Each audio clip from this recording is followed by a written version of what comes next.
My name is Sydney. Hi, Clifton. My name is Eon Shania Barrows, and I'm from Boston, Massachusetts. I am a small town girl from the outskirts of Memphis, Tennessee. Originally from Brooklyn. Westchester, New York. Austin, Dorchester. Leominster, Massachusetts. My name is Kira Troilo. I'm from Shrewsbury, Massachusetts, and I am the founder of Heart and Soul Consulting, which provides equity, diversity, and inclusion consulting services for theater and the arts. I'm also an actor.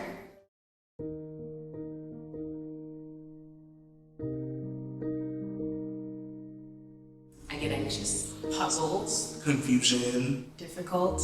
Maintain. excited, Time-consuming. Problem. nervous. Definitely nervous and anxious.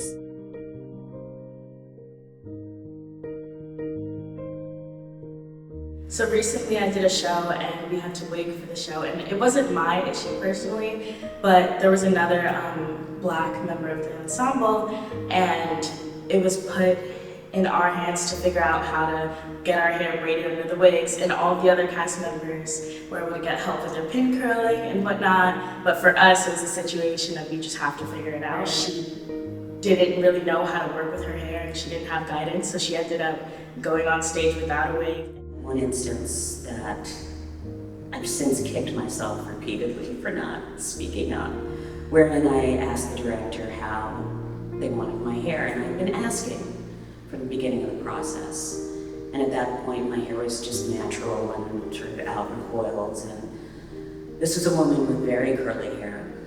And she said to me, well, I think straight would be more professional.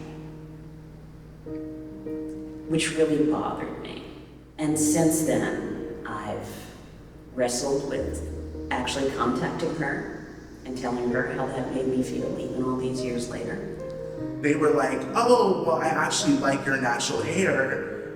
Let's use it. I was like, okay, great. Like, so that meant maintaining my hair, upkeeping my big afro, and like doing that throughout the entirety of the run of the show. And then we got to tech, we got our costumes, and then I went to my costume station and there were wigs there.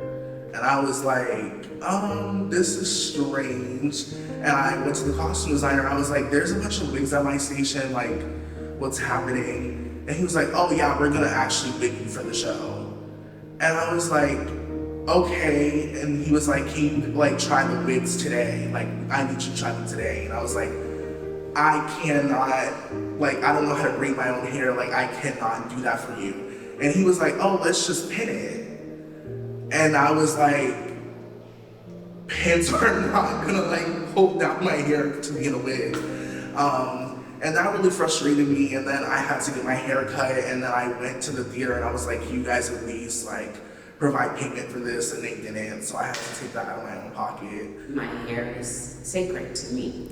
I don't want a lot of hands in it. I have had situations where it's been touched and said, oh, this is harder than I thought. Or, you know, discussions of texture, or how do you care for it? Is it clean? Those kinds of things. So it's very much so something I want protected. And so I am a wig girl. So I always make it known off top. I wear wigs. I do not do my natural hair in shows. Also, my hair is delicate. If I have to manipulate it every single day, which I don't do normally, then I am putting wear and tear on my very delicate, very beautiful, very refined hair. One of my scariest experiences with hair in theater was a theater I worked with that provided wigs that they used for they're mostly white actors. This is a theater that mostly hired white actors, but had a group of black actors in to do a specific show. We were given wigs that were meant for white people. And as you can see, my hair is a little bit bigger, so it didn't really fit under that wig. I was essentially told to make it work. And then in the middle of one of the shows, on stage in front of hundreds of people, I was dancing and the wig fell off. I was mortified, of course. I know we all have stories like that, actors who are on stage and things happen. I picked up the wig, I ran off stage, I was in tears, I was so upset. and the response I got from people in the theater was, do you have enough bobby pins? Why didn't you secure your wig? And I think that was the first moment where it hit me that if we don't start sharing, and by we I mean Black people, people who have textured hair, don't start speaking on this, then the people in power and in charge don't understand that there is a need and that they're coming up short, they're inadequate, and then it gets put on us like it's our fault.